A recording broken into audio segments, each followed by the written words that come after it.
সারা দেশে গণটিকাদানে কেন্দ্রে কেন্দ্রে উপচে পড়া ভিড়, বড় অংশই প্রান্তিক জনগোষ্ঠী। ভ্যাকসিন পেয়ে স্বস্তি। টিকাটা নিয়ে আমার অনেক খুশি হয়েছে, মানে কোনো সিরিয়াল দেওয়া লাগছে না, কোনো রেজিস্ট্রেশন করা লাগছে না। ডিউটি করে মানে ঘুমাই না, চলে এসেছি। কোনো ঝামেলা হয়নি, সুন্দরভাবে করে দিচ্ছে। 18,000 কেন্দ্রে আজকে টিকা দেওয়া হচ্ছে এবং এটা চলমান প্রক্রিয়া। This will continue. করোনায় মৃত্যুর মিছিলে আজও 261 প্রাণ, ঢাকাতেই শতাধিক। হাসপাতালে রোগীর চাপে মেঝেতেই চিকিৎসা।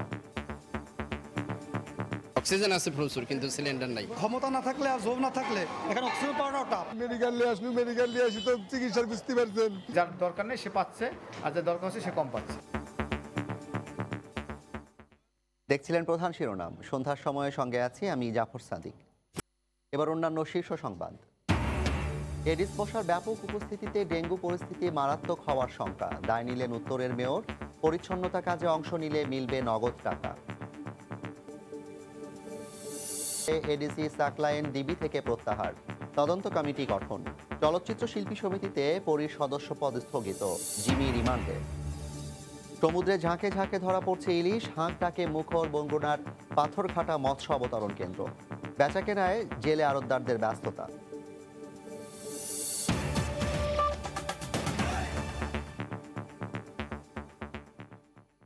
কঠিন চ্যালেঞ্জ আর বারবার পরিকল্পনায় পরিবর্তন আনার পর অবশেষে মাঠ পর্যায়ে বাস্তব রূপ পেল সরকারের মহা আয়োজন। মহামারী কোভিড সংক্রমণ নিয়ন্ত্রণে সব শ্রেণীর মানুষকে টিকার আওতায় আনতে শুরু হলো গণটিকাদান কর্মসূচি। প্রথম দিন যারা টিকা নিয়েছেন তাদের বড় অংশই পিছিয়ে পড়া জনগোষ্ঠী। প্রতিটি টিকা কেন্দ্রেই ছিল উপচে পড়া ভিড়। শনিবার সকাল থেকেই মানুষের দীর্ঘ সারি। নিবন্ধন নয়, কেবল জাতীয় পরিচয়পত্র নিয়ে আসলেই মিলছে কোভিড টিকা। কঠিন চ্যালেঞ্জ নিয়ে মাঠ পর্যায়ে বাস্তব রূপ পাওয়া বিশেষ ক্যাম্পেইন শুরুর দিনে চোখে পড়ে ব্যাপক সাড়া। সরকারের এ মহা আয়োজনের লক্ষ্য ছিল প্রান্তিক পর্যায় সহ সব শ্রেণীর মানুষকে টিকার আওতায় আনা। বাস্তবেও মিলেছে তার প্রতিফলন। ক্যাম্পেইনে টিকা নিতে আসা বড় একটি অংশই ছিল বস্তির বাসিন্দা, নিম্নবিত্ত সহ পিছিয়ে পড়া মানুষ, যাদের অনেকের কাছেই অনলাইন নিবন্ধন প্রক্রিয়া বেশ জটিল। টিকাটা নিয়ে আমার অনেক খুশি হয়েছে, মানে কোনো সিরিয়াল দেওয়া লাগছে না, কোনো রেজিস্ট্রেশন করা লাগছে না। সবাই তো রেজিস্ট্রেশন করতে পারে না, কারণ রেজিস্ট্রেশন করতে গেলে অনেক ঝামেলা হয়। দারণে বললো টিকা দিতে স্কুলের বগল চাঙ্গা লাগে টিকাটা দিয়ে পরে ডিউটির মিলে যাই। নাইট ডিউটি করছি তো, ডিউটি করে মানে ঘুমাই না, চলে এসেছি। কোনো ঝামেলা হয়নি, সুন্দরভাবে করে দিচ্ছে। সহজ, খুব ভালো কাজ করছে যে গণ টিকা দিয়ে। তবে টিকা প্রত্যাশীদের ব্যাপক চাপে ফিরে যেতে হয় অনেককে। যারা ওই যে সিরিয়াল ফিল আপ করে নিয়ে নিয়েছে তো আর নিবে না। আজকে আর পাচ্ছি না, আবার কালকে সকালে 7টা-8টার দিকে এসে যদি সিরিয়াল পাই। স্বাস্থ্য অধিদপ্তর বলছে, রাজধানীতে প্রতি ওয়ার্ডে একটি করে ক্যাম্পেইন কেন্দ্রের আওতায় সপ্তাহ জুড়ে চলবে টিকা কার্যক্রম। যারা আগে বিভিন্ন কেন্দ্রে নিবন্ধন করেও SMS পাননি, তারাও কেবল নিজ এলাকার ক্যাম্পেইন কেন্দ্র থেকে টিকা নিতে পারবেন। 28 দিন পরে 29তম দিনে আবার আমরা এখানে আসব এবং আমরা আবার এখানে ক্যাম্পেইন করব। সে সময় এমনও হতে পারে যে প্রথম ডোজের জন্য একটা ক্যাম্পেইন হবে, আবার দ্বিতীয় ডোজের জন্য আরেকটা ক্যাম্পেইন হবে। আমরা এই টিকা কার্যক্রম ইউনিয়ন পর্যায়ে নিয়ে গেছি, ওয়ার্ড পর্যায়ে নিয়ে গেছি সচেতন করার জন্য। 18,000 কেন্দ্রে আজকে টিকা দেওয়া হচ্ছে এবং এটা চলমান প্রক্রিয়া। This will continue. প্রাথমিকভাবে ক্যাম্পেইনে 32 লাখ মানুষকে টিকা দেওয়ার লক্ষ্যমাত্রা নির্ধারণ করা হয়। ফারুক ভূঁইয়া, রবিন, সময় সংবাদ, ঢাকা। এদিকে দেশের ইউনিয়ন পর্যায়ে টিকা নিতে কেন্দ্রে কেন্দ্রে প্রান্তিক জনগোষ্ঠীর ঢল নামে। প্রথম দিনই উপচে পড়া ভিড়ে অগ্রাধিকার দেয়া হয় বয়স্ক নারী ও প্রতিবন্ধীদের। সরকারের এ উদ্যোগের প্রশংসা করেন ভ্যাকসিন গ্রহীতারা। ব্যুরো ও জেলা প্রতিনিধিদের পাঠানো তথ্য ছবিতে রিপোর্ট। দেশজুড়ে প্রাণঘাতী করোনা ভাইরাসের বিরুদ্ধে লড়াইয়ের প্রস্তুতি এটি। কি বৃষ্টি আর কি দূরত্ব, সবই হার মেনেছে টিকা নিতে আসা মানুষের আগ্রহের কাছে। ভ্যাকসিন নিতে প্রতিটি কেন্দ্রে কেন্দ্রে প্রান্তিক জনগোষ্ঠীর ঢল নেমেছে। দেশের ইউনিয়ন পর্যায়ে সকাল থেকেই গণটিকাদান কর্মসূচিতে সাড়া দিয়ে শত শত নারী পুরুষ ভিড় করেন টিকাদান কেন্দ্রে। উপচে পড়া ভিড়ে টিকা না পেয়ে হতাশ হয়ে ফিরে যেতে হয়েছে অনেককেই। এখানে দাঁড়া করেছে টিকা দিবে লাই, এখন তো 10টা টিকা দেন, তাহলে আমরা কোথায় যাবো? আমাকে টিকা নাই। তবে যারা টিকা পেয়েছেন এ উদ্যোগের প্রশংসা করেছেন তারা। টিকা নিলে কি হবে, নিলে কি হবে না, এখন ওই সমস্যা কাটে গেছে, এই জন্য দিয়ে দিলাম। উপজেলা যারা হয়েছে না বাড়িগুলো টিকা দিলাম, দিয়ে খুশি হয়েছি। আমরা খুব খুশি, আমি টিকা দিয়েছি। সুন্দর পরিবেশে টিকা দিতে পারতাছি, এতে আমরা খুবই খুশি। বিকাল ৩টা পর্যন্ত ক্যাম্পেইনের সময়সীমা থাকলেও কোনো কোনো কেন্দ্রে নির্ধারিত সময়ের আগেই টিকাদানের লক্ষ্য পূরণ হয়ে যায়। মনে করছিলাম যে কি হয়তো বা অনেকে এটা নিতে চাইবে না, কিন্তু আমরা দেখছি মোটামুটি আমি তো মনে করছি সবাই উৎসাহ। প্রথম দিন বাদ পড়া ইউনিয়ন ও পৌরসভা পর্যায়ের ওয়ার্ডের টিকা দেয়া হবে ৮ ও ৯ আগস্ট। এদিন টিকা দেয়া হবে দুর্গম ও প্রত্যন্ত এলাকায়। প্রথমে ১ কোটি টিকা দেওয়ার লক্ষ্য ঘোষণা করা হলেও তা কমিয়ে ৩২ লাখ করা হয়েছে।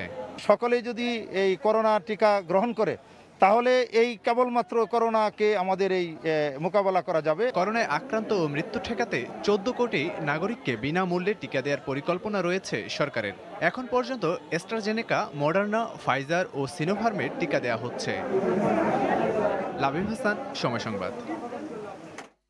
করোনা মহামারীতে প্রতিদিনই ঝরছে প্রাণ। ২৪ ঘন্টায় মৃত্যুর মিছিলে যোগ হলো আরও ২৬১ প্রাণ। ঢাকায় একদিনে সর্বোচ্চ ১০১ জন মারা গেছেন। এরপরই চট্টগ্রামে ৬২ জনের মৃত্যু হয়েছে। রোগীর অতিরিক্ত চাপে শয্যা সংকটে হাসপাতালের মেঝেতেই চলছে চিকিৎসা। ব্যুরো প্রতিবেদক ও জেলা প্রতিনিধিদের পাঠানো তথ্য ছবি নিয়ে রিপোর্ট।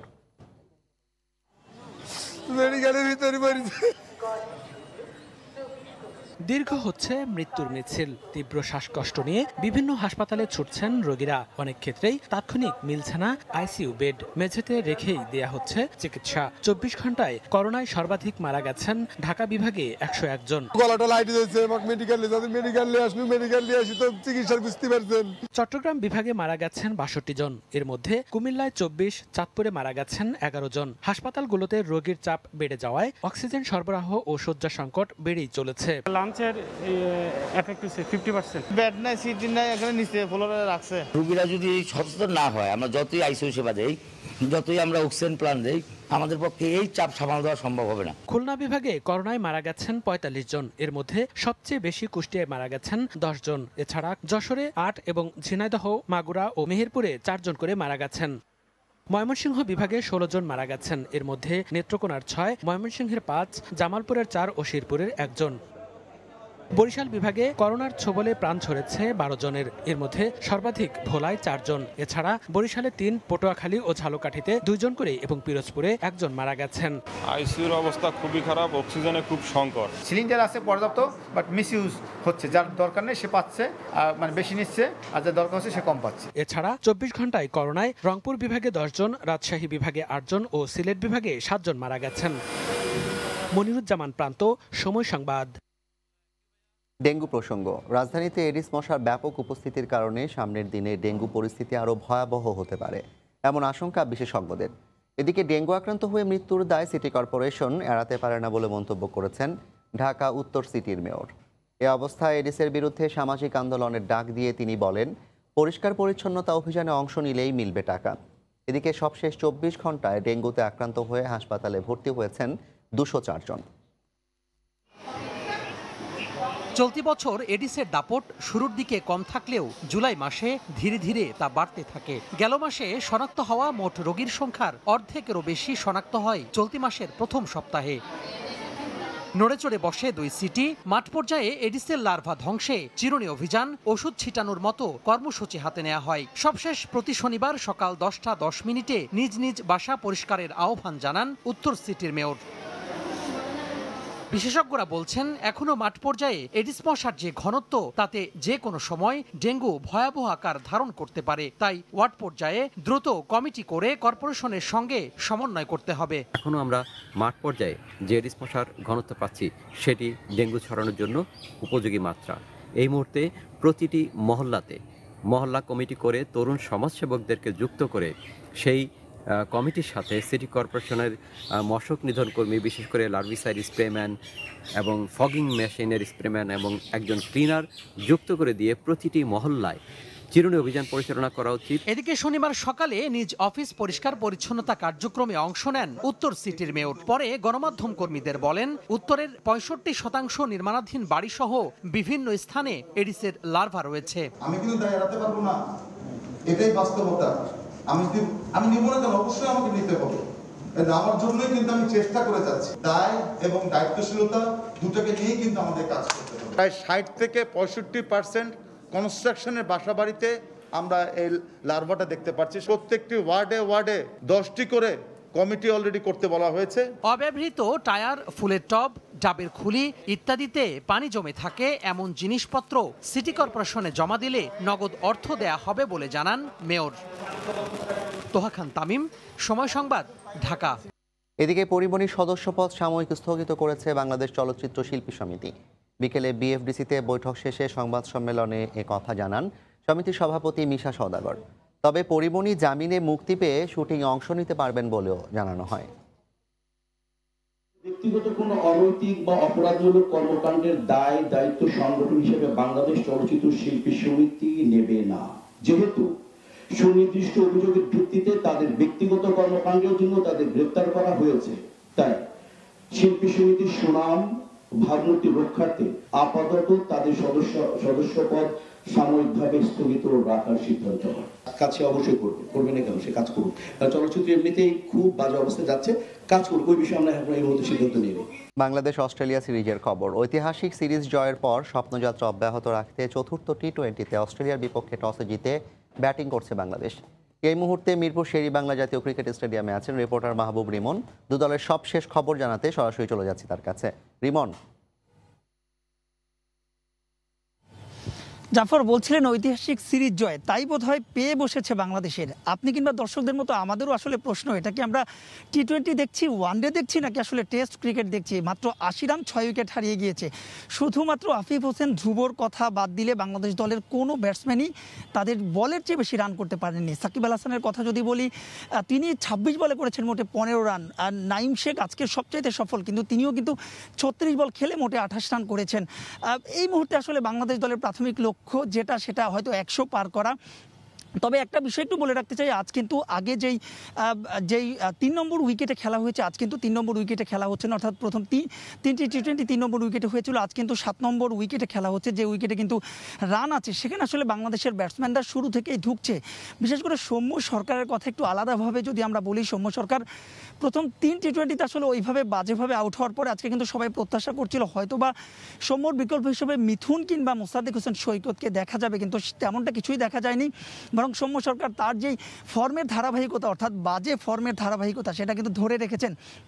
পরবর্তীতে সাকিব আল হাসান কিছুটা চেষ্টা করেছিলেন, কিন্তু তিনি যখন উইকেটে সেট হয়ে গেলেন তখনই তিনি প্যাভিলিয়নে ফিরে গেলেন। মাহমুদ রিয়াদ গোল্ডেন ডাক পেলেন। সুইপসনের কথা কিন্তু আলাদাভাবে বলতে হয়, তিনি স্কোয়াডে ফিরেই কিন্তু বাংলাদেশ দলের ব্যাটসম্যানদের ওপর রীতিমতো তাণ্ডব চালিয়েছেন। এখন প্রশ্ন হচ্ছে বাংলাদেশ এখানে কত শেষ করতে পারবে। দেখেন জাফর, এর আগে কিন্তু আমরা 131 রান ডিফেন্ড করেছি বা 120 রানের একটু বেশি ডিফেন্ড করেছে। তবে বোলারদের তো আসলে ন্যূনতম একটা পুঁজি এনে দিতে হবে ব্যাটসম্যানদের, সে কাজটা তারা আসলে আজকে করতে পারেনি। এখন আসলে দেখার বিষয় শামীম পাটোয়ারি রয়েছেন, কি করতে পারেন, নুরুল হাসান সোহানও রয়েছেন। এখান থেকে আসলে বাংলাদেশ তাদের টার্গেটটা কত সেট করতে পারে, এটাই কিন্তু আলোচনার বিষয়। আরেকটি বিষয় একটু আপনার মাধ্যমে দর্শকদের জানিয়ে রাখতে চাই, এই মুহূর্তে কিন্তু মিরপুরে বাতাস বইছে এবং আকাশে কিন্তু মেঘের ঘন ঘটা রয়েছে, অর্থাৎ যে কোনো মুহূর্তে কিন্তু বৃষ্টির দেখা মিলতে পারে। যদি বৃষ্টি নামে সেক্ষেত্রে কিন্তু আসলে পুরো কিন্তু সমীকরণটা পাল্টে যেতে পারে। তো এই ছিল আমার কাছে মিরপুরের হোম অফ ক্রিকেট থেকে সবশেষ।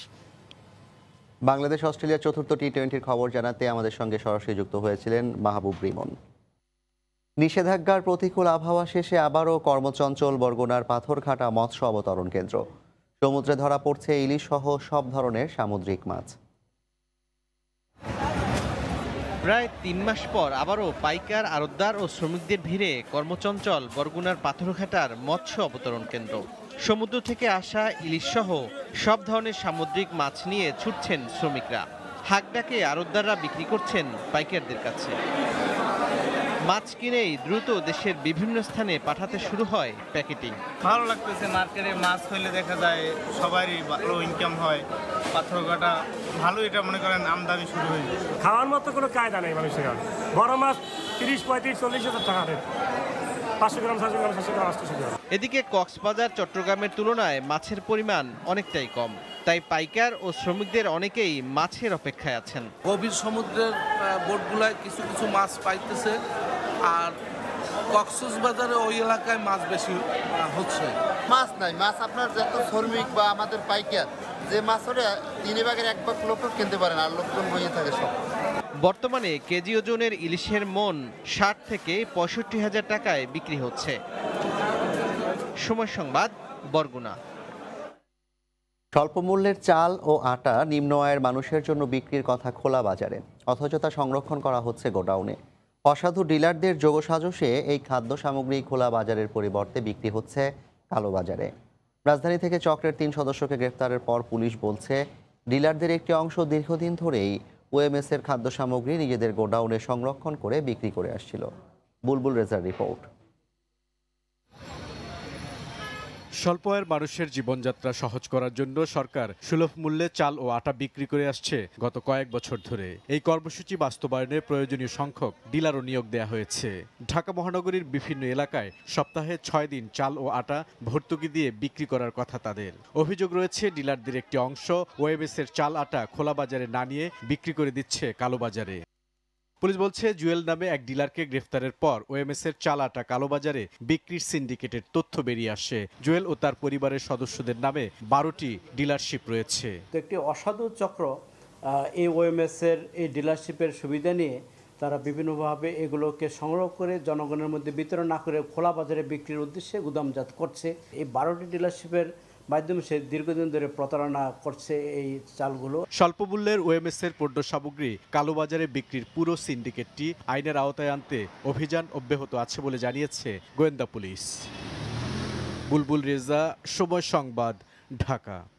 টিআরবি এলাকায় বেসরকারি হাসপাতালের অনুমোদন নিয়ে যতটা সরব চট্টগ্রাম রেলওয়ে, ততটাই নীরব নিজ হাসপাতালকে কার্যকর করার ক্ষেত্রে। বিশেষজ্ঞরা বলছেন, পরিকল্পিতভাবে চট্টগ্রাম রেলওয়ে হাসপাতালে অচল অবস্থা সৃষ্টি করা হয়েছে। তবে জনবল সংকটের দোহাই কর্তৃপক্ষের।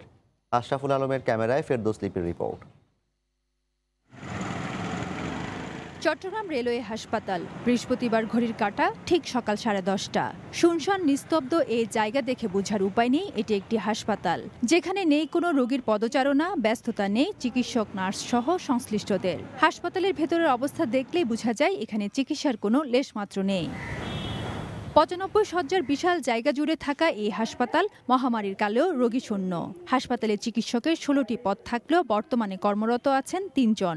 নেই কোনো বিশেষজ্ঞ চিকিৎসক, 10টি নার্স পদে কর্মরত আছেন মাত্র 2 জন। চিকিৎসক আছিল, ওষুধও আছিল, ডাক্তারও আছিল, এখন চিকিৎসা নাই, ওষুধও নেই, ডাক্তারও নেই। এর জন্য জগবাজার মেডিকেল যেতে হয়, এখানে ডাক্তার নেই, দেখিয়ে নেয়। দেশের নামকরা বিভিন্ন বেসরকারি প্রতিষ্ঠান এখানে স্থাপন করেছে বড় বড় হাসপাতাল, অথচ সম্পূর্ণ ভিন্ন চিত্র চট্টগ্রাম রেলওয়ে হাসপাতালের। বিশেষজ্ঞরা বলছেন, পরিকল্পিতভাবে ধ্বংসের দ্বারপ্রান্তে নিয়ে যাওয়া হয়েছে এই হাসপাতালকে। সবকিছুকে বাদ দিয়ে হাসপাতালটি মূলত অকেজো করার একটা চিন্তা রেলওয়ে রাখছে। রেলের মানুষের জন্য যে স্বাস্থ্য সেবাটা ছিল, এই সেবাটা সম্ভবত রেল দিতে চাইছে না। হাসপাতালের এমন বেহাল দশার কথা কয়েক দফা উপরে মহলে জানানো হয়েছে বলে জানান প্রধান চিকিৎসা কর্মকর্তা। কার্ডিওলজিস্ট দরকার, একজন মেডিসিন স্পেশালিস্ট দরকার, একজন গাইনি স্পেশালিস্ট দরকার, বা একজন সার্জারি স্পেশালিস্ট দরকার। বাংলাদেশ রেলের কোনো জায়গায় এই ধরনের পদগুলো না থাকায় রোগীরা এখানে এসে সেবা নেওয়ার জন্য আগ্রহী হয় না। মহামারীতে নগরীতে করোনা রোগীর চাপ বেড়ে যাওয়ায় রেলওয়ে এই হাসপাতালের একাংশে 100 শয্যার আইসোলেশন সেন্টার গড়ে তোলা হলেও এখানে শয্যা রয়েছে মাত্র 54টি, যেখানে বর্তমানে ভর্তি আছেন 3 জন। ফেরদৌস লিপি, সময় সংবাদ, চট্টগ্রাম। আদালতের নির্দেশের পরও মায়ের সঙ্গে দেখা করতে দেয়া হয়নি 2 বছরের শিশু মাইরিনকে। মায়ের কান্নায় পুলিশ হাজির হয় সাবেক তত্ত্বাবধায়ক সরকারের উপদেষ্টা ও সাবেক অ্যাটর্নি জেনারেল এএফ হাসান আরিফের ধানমন্ডির বাসায়। আদালতের নির্দেশ বাস্তবায়নে ব্যবস্থা নেওয়া হবে বলে জানিয়েছে পুলিশ। প্রিয় সন্তানকে ফিরে পাবার আকুতি হতভাগ্য মায়ের। মার্জিয়া মুমুর রিপোর্টে বিস্তারিত।